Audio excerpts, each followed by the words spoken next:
Hi everybody. तो पिछली video में हमने कॉन्टेक्स्ट की बात करी थी, पर एक थोड़ा सा कॉन्टेक्स्ट रह गया था, उसकी बात भी करेंगे और इसमें टाइम फ्रेम्स की बात करेंगे। और ये हमारा जनरल लेआउट है, तो जरूरी नहीं है सब कुछ इसी के रिगार्डिंग हो, इसके अराउंड ही होगा, बट मोटा मोटा ये रहेगा। तो फर्दर कॉन्टेक्स्ट जो एक चीज़ थी वो बात करनी थी, सबसे इंपॉर्टेंट चीज़ कॉन्टेक्स्ट रिगार्डिंग प्राइस एक्शन, जो रह गया था उस वीडियो में, इतनी बड़ी वीडियो में भी। पर चलो, तो कॉन्टेक्स्ट बेसिकली क्या होता है, तो कि कंप्यूटर्स कैसे ट्रेड, सबसे पहले ये देखते हैं कि हमेशा ये सोचना है कि क्योंकि मोस्ट ऑफ द जो ट्रेडिंग है वो कंप्यूटर्स पे हो रही है, कंप्यूटर्स कैसे ट्रेड कर रहे हैं, तो वो प्रोबेबिलिस्टिकली ट्रेड कर रहे हैं कि ये चीज़ हुई, ये प्रेमाइस है इस चीज़ का होने का, और इस पर क्या प्रोबेबिलिटी है कि ऐसा कुछ होगा आगे। कि फॉर एग्जांपल आज गैप अप खुला और क्या अब क्या प्रोबेबिलिटी है उसके बाद ऊपर जाएगा, तो प्रेमाइस क्या, गैप अप खुलना। तो ये कॉन्टेक्स्ट हुआ। तो अब कॉन्टेक्स्ट में बेसिकली कैसे चीज़ें होती है, इस चीज़ को समझना मतलब सबसे इंपॉर्टेंट चीज़ है पूरे स्टॉक मार्केट में, अगर आपको चार्ट्स रीड करने हैं। तो लेट्स से कि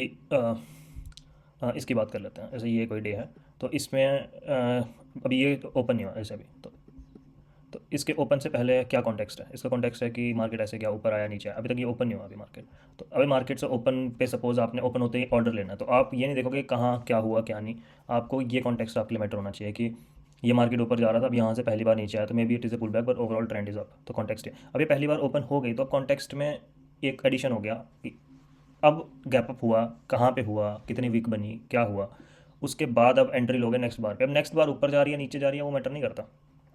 वो आप जो डिसीजन ऑफ एंटरिंग है वो इस पे मैटर करता है कि ये सब कुछ। और जो क्लोज्ड बार, हमेशा कॉन्टेक्स्ट में क्लोज्ड बार एंटर होंगी, ऐसा नहीं होगा कि आप जो रनिंग बार है उसको सोच के। तो सबसे बड़ी मिस्टेक ये होती है, इवन आई डिड इट, मतलब स्टिल डू इट, कि रनिंग बार को देखिए ऊपर जा रहा है ऊपर जा रहा है, हो सकता है ऊपर जा रहा है मतलब बहुत ही ऊपर चले जाए, वो मैटर नहीं करता, नीचे जा रहा है तो बहुत ही नीचे चले जाए।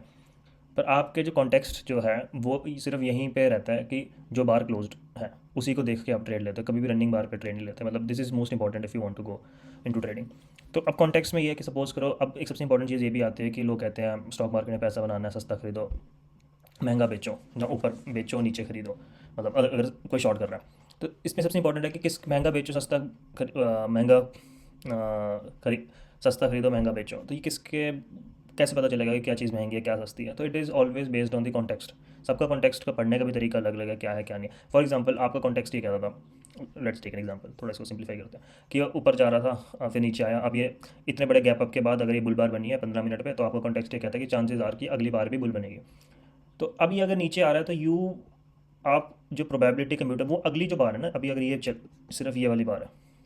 तो ये कॉन्टेक्स्ट यहीं खत्म हो गया। अब उसकी जो करंट रनिंग बार है जो उसकी अगली, वो ये नहीं, उसको देख के कभी ट्रेड नहीं होगा, ट्रेड का प्रेमाइस हमेशा यहीं पे रहेगा पूरे, कि जो भी क्लोज होने तक। अब जो रनिंग बार है अगर वो नीचे आ रही है, अगर आपने इसको देख के खरीदना था तो आपको वो सस्ता मिल रहा है, क्योंकि आपका स्टॉप यहाँ पे, अगर सपोज मैं यहीं पे एंटर हो जाता इसके क्लोज होने के साथ में, तो ठीक है, अगर मैं थोड़ा सा ऊपर एंटर हुआ तो फिर मेरे को वो इस प्रेमाइस के, लेट से आपका प्रेमाइस था कि जो ये वाली बार है,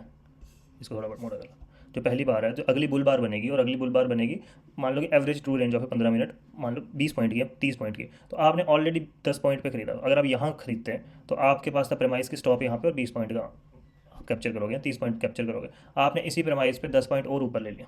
तो दैट इज़ एक्सपेंसिव। अगर आप यही प्रेमाइस पे ये नीचे आ रही थी तो आपने ऑर्डर यहाँ लगाया था, जिसकी चांसेस है कि आप तो सीधा ही ऊपर भाग जाता, there was a chance, but आपका प्रेमाइस था और वहाँ पे आपने अगर नीचे खरीदा तो ये सस्ता है। तो किसके कॉन्टेक्स्ट में सारा कुछ हो रहा है कि जो आप किसके रिस्पेक्ट में, सॉरी, कि वो कॉन्टेक्स्ट के कि क्या कॉन्टेक्स्ट था उसके रिस्पेक्ट में आपने कहाँ खरीदा। आप सपोज ये वाली बार भी क्लोज हो गई, अब आपका जो प्रेमाइस था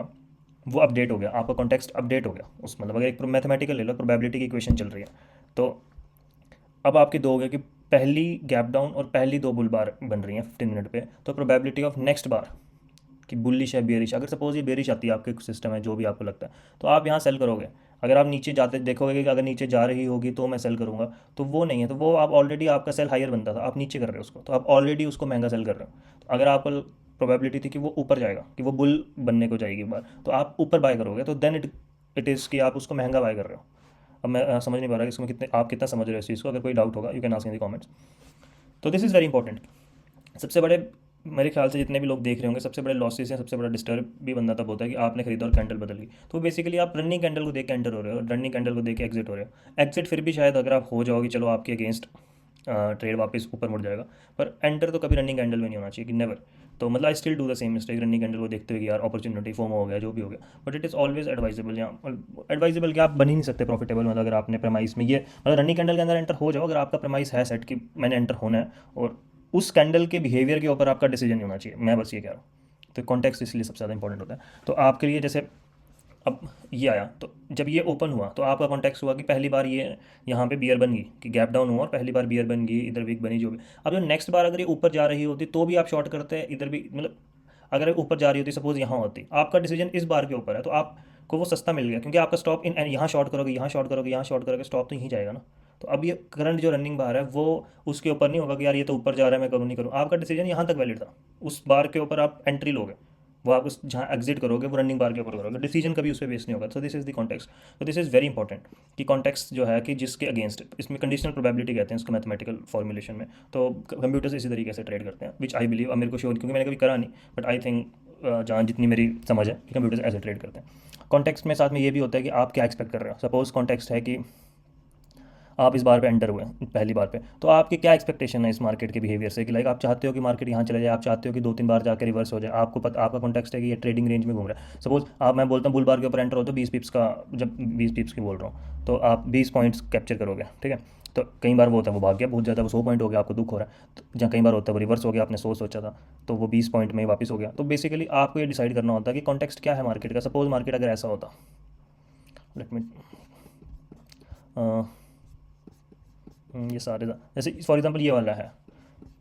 तो आपको ये कॉन्टेक्स्ट है कि काफ़ी बड़ा गैप आ गया नीचे, तो मोस्ट प्रोबेबली मार्केट शायद साइडवेज ही हो। आपको पता है कि मार्केट अगर साइडवेज है तो मैंने क्या कॉन्टेक्स्ट है, मैंने एंट्री करी है तो मैंने कितने पॉइंट कैप्चर करने हैं, जब मेरा स्टॉप लॉस कहाँ जाएगा। अगर मेरा मार्केट ट्रेंडिंग है तो कॉन्टेक्स्ट है कि मार्केट ट्रेंडिंग है, तो आप एंटर करोगे तो आपका बड़ा मूव कैप्चर होगा। तो आपको एंटर होते ही क्या एक्सपेक्टेशन है उस चीज़ से, उस ट्रेड से, जहाँ उस जो भी आप चार्ट रीड कर रहे हो वो काफ़ी क्लियर होना चाहिए। वो कहाँ से आता है, कॉन्टेक्स्ट से। मार्केट कर क्या रहा है, जैसे मार्केट यहाँ गिर रहा है नीचे, तो आपका कॉन्टेक्स्ट काफ़ी क्लियर है कि मार्केट पहले, इधर मैं क्या देखूंगा कॉन्टेक्स्ट में कि यार मार्केट गिर रहा है नीचे इस पॉइंट पे, अब ये एंटर हुआ तो मेरे को पता है कि काफ़ी बड़ा गैप डाउन है, उसके बाद पहली बार बन गई, तो मेरा कॉन्टेक्स्ट है कि चांसेस आर की शायद एक और बना दे ऊपर, शायद नीचे ही आए। तो मेरा कॉन्टेक्स्ट है कि यार जितना भी ऊपर आएगा पर एक पॉइंट के बाद इसने नीचे आना ही है, क्योंकि मार्केट डाउन ट्रेंड में है। तो मेरा कॉन्टेक्स्ट ही क्या है, मतलब इसको लेके तो मैं नीचे की तरफ जाना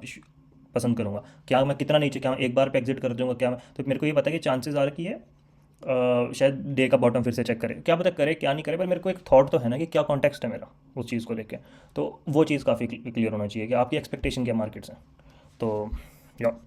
तो इसके बाद हम टाइम फ्रेम पे बात करेंगे। तो टाइम फ्रेम में यार सिंपल सी बात है, टाइम फ्रेम पे चलो अगली में बात करते हैं।